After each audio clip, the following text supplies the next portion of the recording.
Hello, I'm Paul Beckwith, and I'm going to talk all about methane in this video because I haven't done that for a while. Specifically, I'm going to talk about a new paper, fairly new paper that came out at the end of last year in Marine and Petroleum Geology. It's called In Situ Bottom Sediment Temperatures in the Siberian Arctic Seas, the current state of subsea permafrost in the Kara Sea, the Laptev Sea, the East Siberian Seas. And of course, I have to talk about this because Natalia Shakhova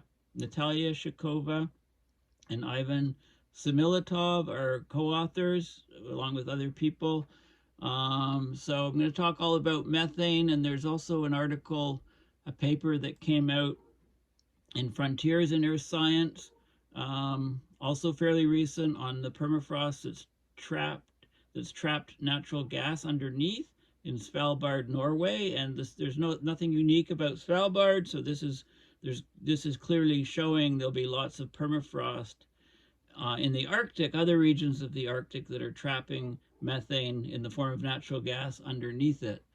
Now, before I talk about all of these interesting things, in situ, of course, it means in the original place or situated in the original place. So looking at the permafrost in situ, and methane is actually going out on the ship and drilling into the sediments and looking at what's going on down there directly. First of all, the map of the Arctic Ocean, just to remind you, we've got Russia on this side, we've got the East Siberian Sea and the vast East Siberian Arctic Shelf coming out here. We've got the Laptev Sea here, and a big river coming in, warming the water there. We've also got the Kara Sea, multiple rivers coming in, warming the water there. This is also getting warm from Atlantic water coming up here. Okay, if we look at the bathymetry of this region, you can see the following here. So here's the, here's the shelves, here's the Russia and the shelves that we're looking at. The Eastern Siberian Arctic Shelf is a vast continental shelf. And then we have the Laptev and the Kara Seas, not extending out as far, but still very significant. This is the water depths.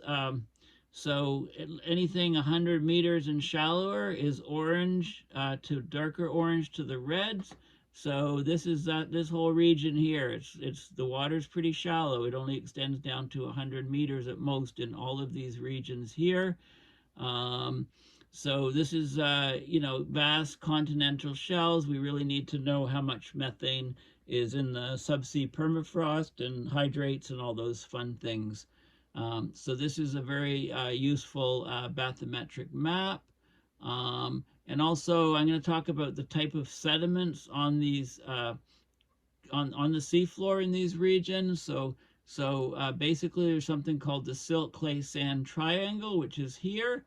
I've got a larger image of it here, and basically you've got clay percentages from 0 to 100, silt percentages 0 to 100, and sand percentages 0 to 100. So, based on the concentration of those three components, you can find where you are on this. So basically silty clays are about 50% silt, 50% clay. So 85% or so of the continental shells under Russia, off Russia, are these silty clay type materials.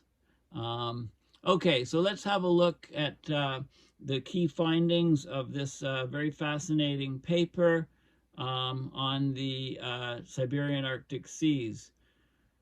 Okay, so the features of the sediment temperature on the continental shelf and the continental slope down to deeper water off the Russia Arctic seas and its physical properties are important to understand the current state of the subsea permafrost and the gas hydrates stability zone.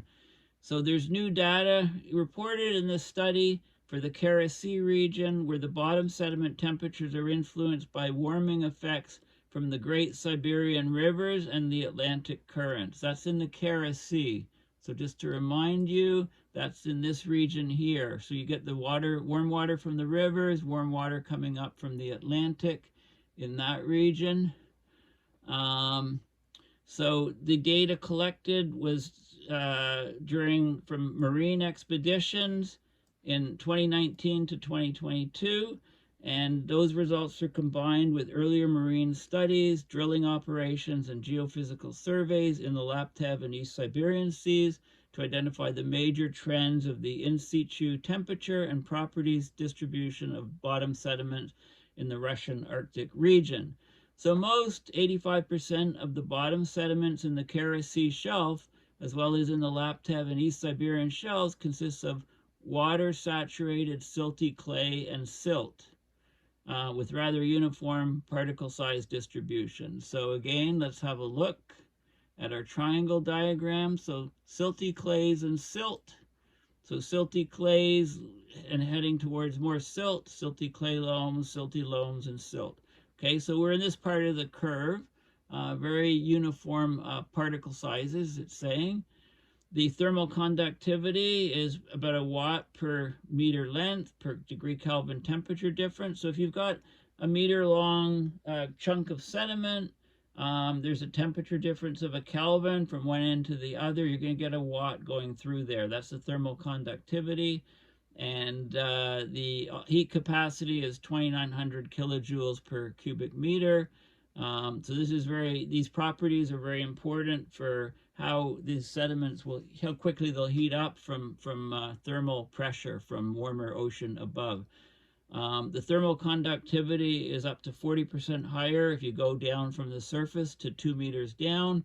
Now, the bottom sediment temperatures in the Arctic seas are distributed unevenly, especially in the Kara Sea shelf, from +5 Celsius in the west to -1.4 Celsius in the east. The high sediment temperatures in the west and central parts of the Kara Sea are due to the effect of warm water inputs. And you can see again on the map the warm water inputs from these huge rivers in Russia bring warm water into the Kara Sea and warm up the sea surface temperature and warm up the sediments more in this region. So +5 Celsius on the seafloor there.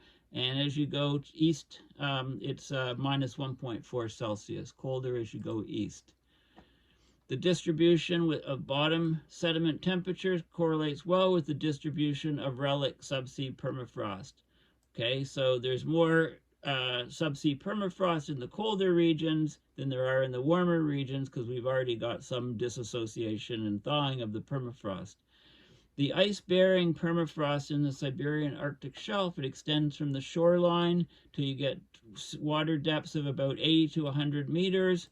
And the offshore distances can be up to 800 to 1,000 kilometers in some areas. But permafrost remnants may exist locally at sea depths within 120 meters. There's also very thick, continuous subsea permafrost, 100 to 600 meter thick, massive thickness of subsea permafrost in the Kara, Laptev, and East Siberian shelves under unfrozen or cryotic saline shallow sediments. But subsea permafrost is discontinuous and sporadic when the water depth is 70 meters or more. So bottom sediment temperature features in the Arctic seas can be used as a proxy of subsea permafrost extent. Okay, so we need to know more about all of this because of the risk of huge methane coming up from those sediments as the ocean temperature thaws. As we lose Arctic sea ice, as the Arctic Ocean warms much more in general, and blue ocean events, etc., we need to know more about how these sediments are going to respond, how much methane they're going to put into the atmosphere. Okay, so just a little bit about the introduction. The Russian Arctic shelf, it's a rapidly developing region economically. There's economic prospects which the Russians are exploiting due to rich oil and gas resources. Transportation is possible because of the transshipment hub along the Northern Sea Route, right? So we've got this, basically the Northern Sea Route. As the ice goes back and we get less and less sea ice, the ships can traverse the Northern Sea Route, and they can actually easily load up with the with the methane, the natural gas coming up and so on. So they're going to exploit this for sure. They'll drill for oil and among other things there. I mean, there's about 25% of the world's fossil fuels are estimated to be up in the Arctic. So that's going to be another big exploitation thing. And then when we see a massive oil spill or whatever in the Arctic, it's, oh my God, how did this happen? You know, how are they going to clean it up? Is a big question. Okay, so they talk about the great social and economic value of the Arctic, but the Arctic shelf territory, especially the eastern part, remains poorly and unevenly investigated. Okay, it's hard to do stuff up there because of the ice, the harsh weather conditions, the short shipping seasons, and you know, it's very time consuming, logistically very challenging, therefore very expensive.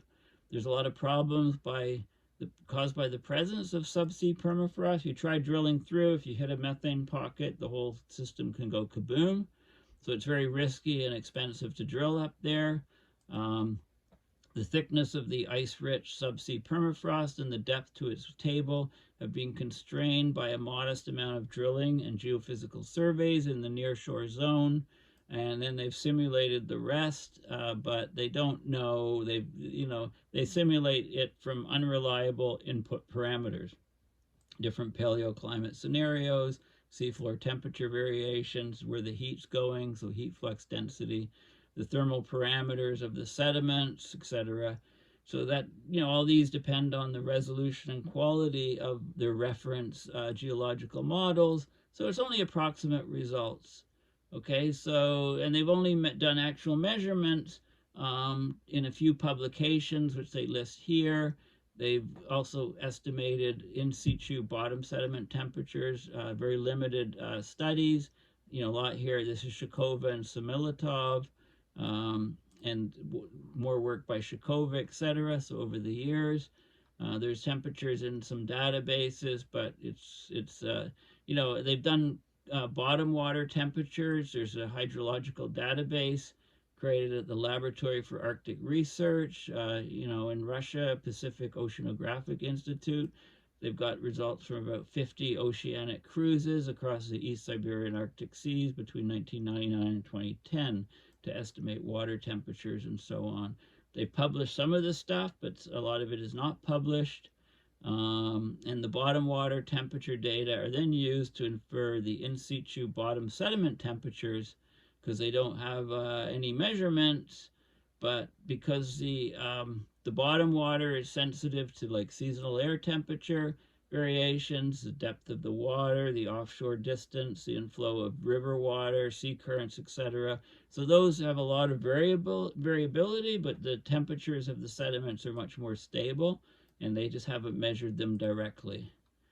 Okay, so so they talk, you know, there's lots more details about permafrost thickness and discontinuous permafrost and so on from drilling data. This is open source, so you can just Google the title and have a look at it.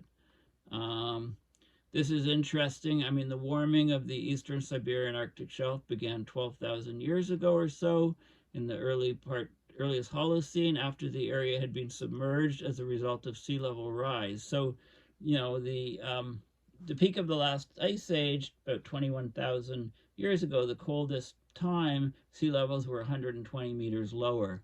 So if you go to the bathymetry diagram, you know, 100 meters goes to the dark orange. So sea levels, this was all dry land, coastward, you know, going towards the coast from these bathymetry charts. It was all dry land. Air temperature was cold.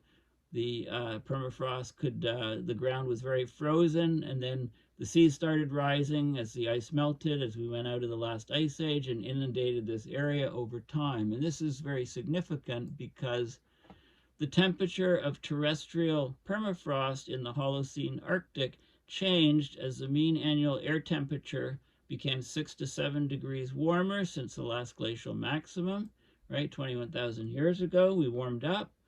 But so permafrost exposed to the air, we warmed up 6 to 7 Celsius since then. But the subsea permafrost was subjected to additional warming induced by seawater, which has much warmer mean annual temperatures in air in the eastern Siberian Arctic shelf area. So the seawater, the mean annual seawater temperatures are -1 Celsius. Compare that to the -10 Celsius of the air. So the air warmed up 6 to 7 Celsius.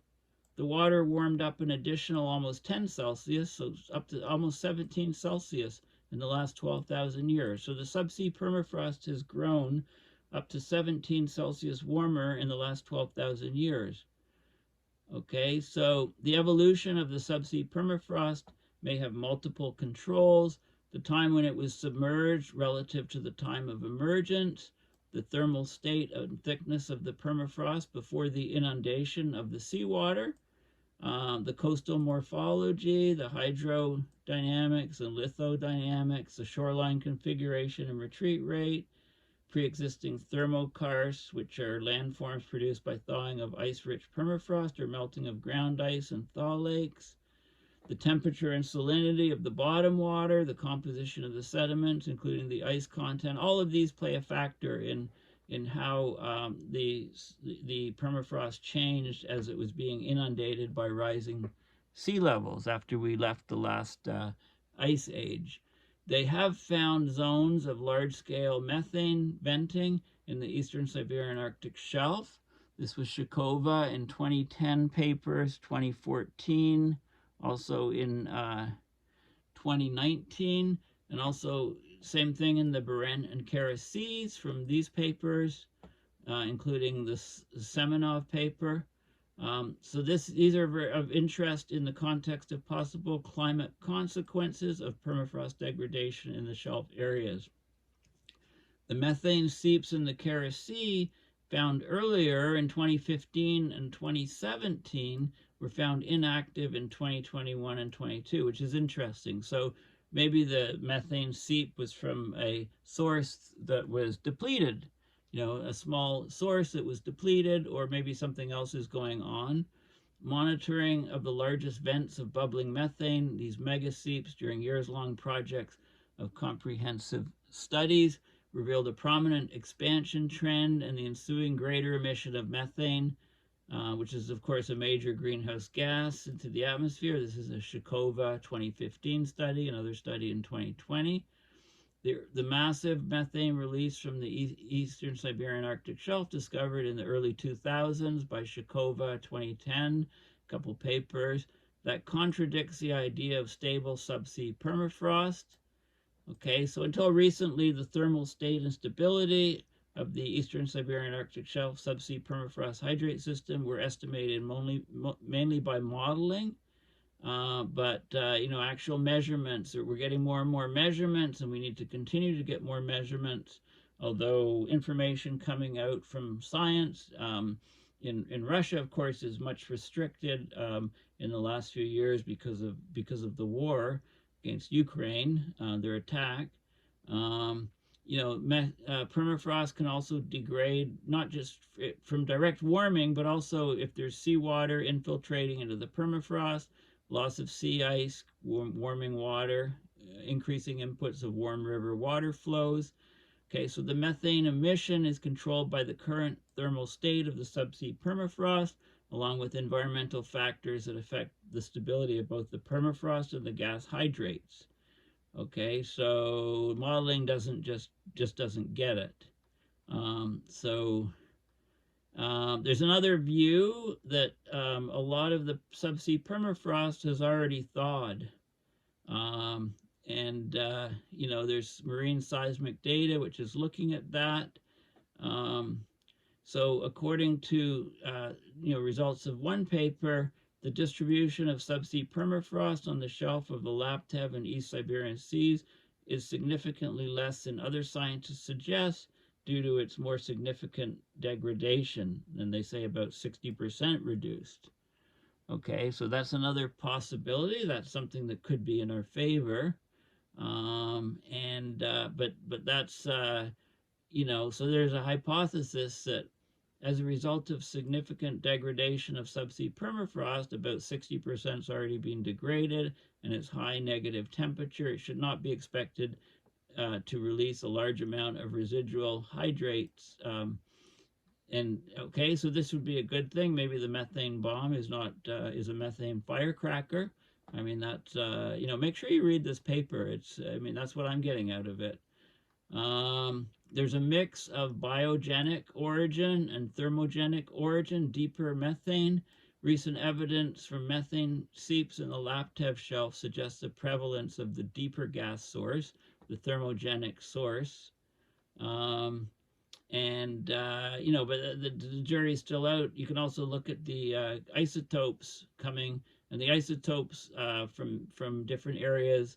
There's methane seepage in the East Siberian Sea, and in the Laptev Sea, they have similar isotopic composition, so they may be of the same origin, which is probably thermogenic. Yeah, so there's lots of there's lots of talk also, about the warming effect of the Great Siberian Rivers, the Ob and the Yenisei, the Atlantic waters flowing through the Karagate Strait from the Barents Sea to the southwestern Kara Sea, and so on, giving that colder water temperature there. So yeah, so basically, what they did, it's interesting that the marine surveys in the Kara Sea during the 86th and 90th cruises of the RV Academic Keldysh.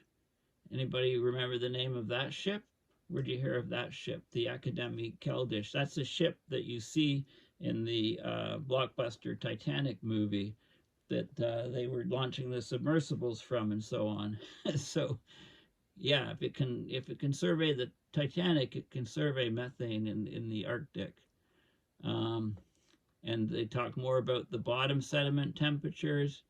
They're +3 to +5 Celsius in the southwestern part of the Kara Sea, near the western coast of the Yamal Peninsula. So basically, the temperatures of these bottom sediments in the Kara Sea that were collected in the course of these cruises over several years, they're unevenly distributed. They're up to +5 Celsius in the western part, -1.4 in the east. So there's a lot of distribution. Okay, so that's kind of interesting. And again, they're warmest in the western and central parts of the Kara Sea because of warm water input, the Atlantic currents coming from the Barents Sea through the Karagate Strait, warm fresh water from the large Siberian rivers, the Ob, the Yenisei, the Pyasina, and the Lena, and so on. Okay, so this is very interesting, a very interesting update. And this, I don't think, I mean, I can't see figures, and this is not, you have to buy a PDF. I mean, there's lots of information in this. I don't have access to the PDF, but if I do get it, I'll do a separate video on it. Okay, so basically, this is giving a lot of information about the potential of methane coming up from these continental shelves in the Arctic.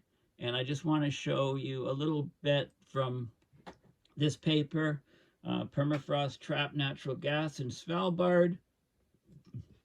Okay, so permafrost is widespread in the high Arctic, including the Norwegian archipelago of Svalbard. The uppermost permafrost intervals have been well studied, but the processes at its base and the impacts of the underlying geology has been overlooked. So more than a century of coal, hydrocarbon, and scientific drilling through the permafrost in Svalbard shows that accumulations of natural gas, which is methane, are trapped at the base of the permafrost, and that's common. They're in several stratigraphic intervals. They show thermogenic and biogenic origins. The gas, combined with the relatively young permafrost age, is evidence of ongoing gas migration. So the gas is moving underneath the frozen grounds. The accumulation sizes are uncertain, but there was several million cubic meters of gas in one, released over 8 years. Heavier gas encountered in 2 boreholes may be situated in the gas hydrate stability zone, so it might be coming from the hydrates.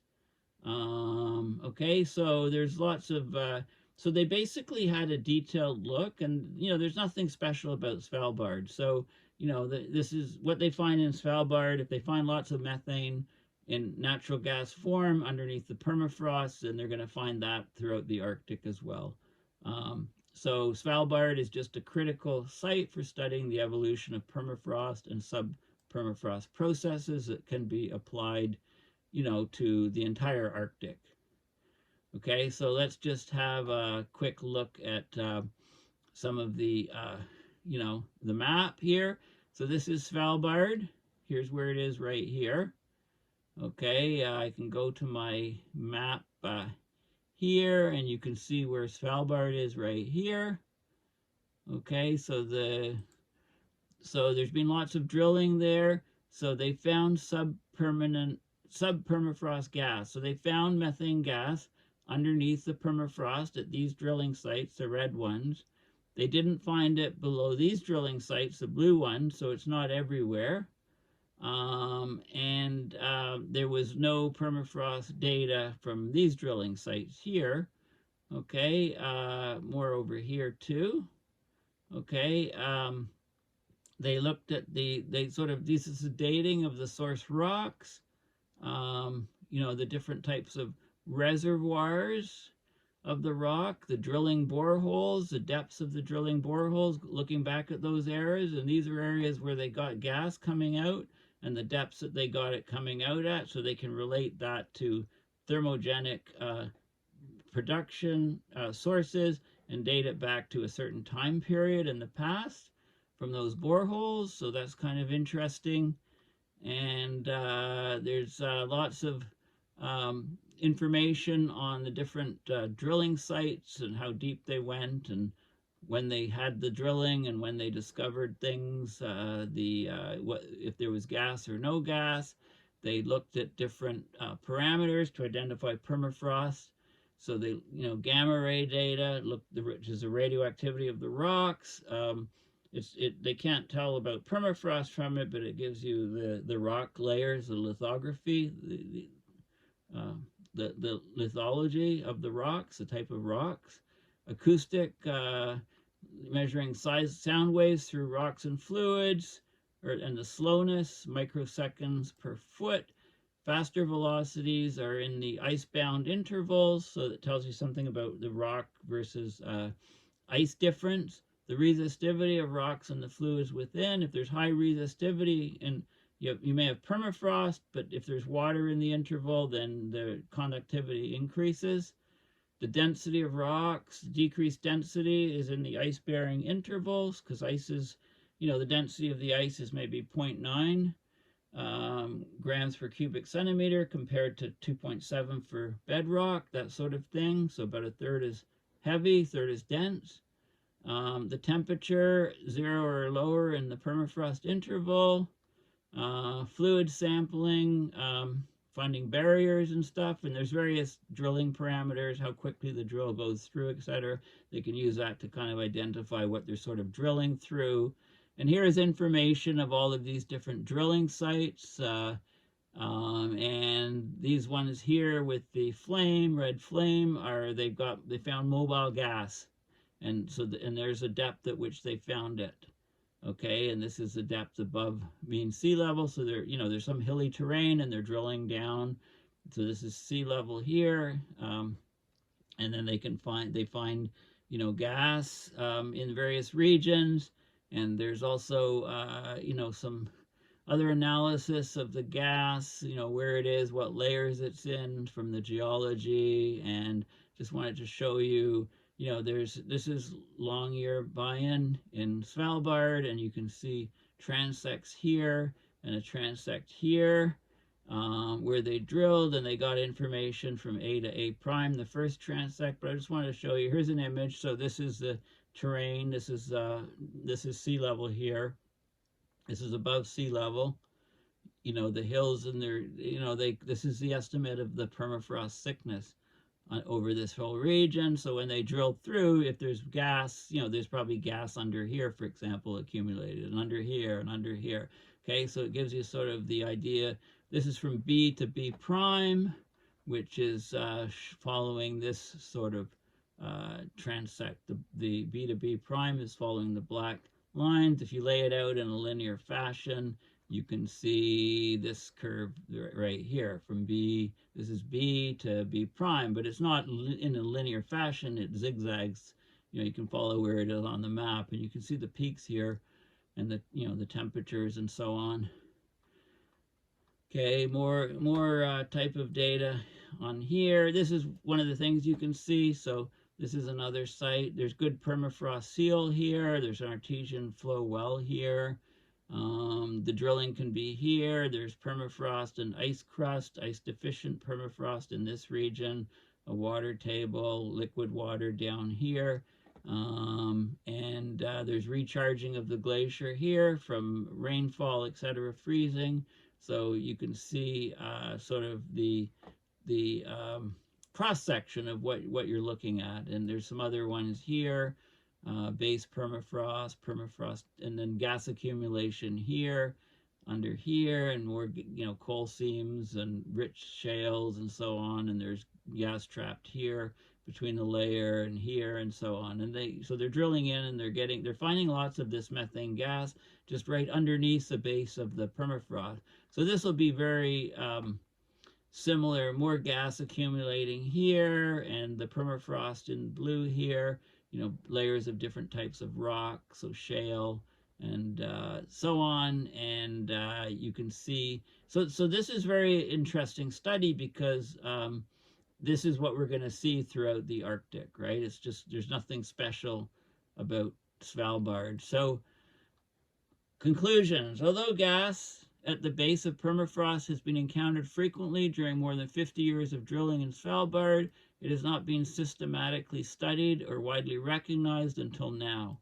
So in this study, they provide a synthesis of historical and modern observations and their implications, and the key findings are: gas accumulations trapped at the base of the permafrost occur throughout the Svalbard archipelago in several stratigraphic intervals. The gas accumulations provide evidence for ongoing hydrocarbon migration. So the gas is moving under the different areas as they thaw, as the ground shifts.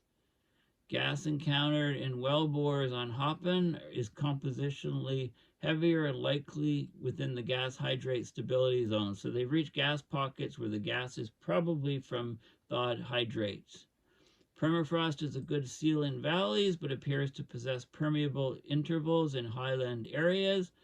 Groundwater flow below the permafrost is much greater than previously documented, so the thawing is happening more than we thought.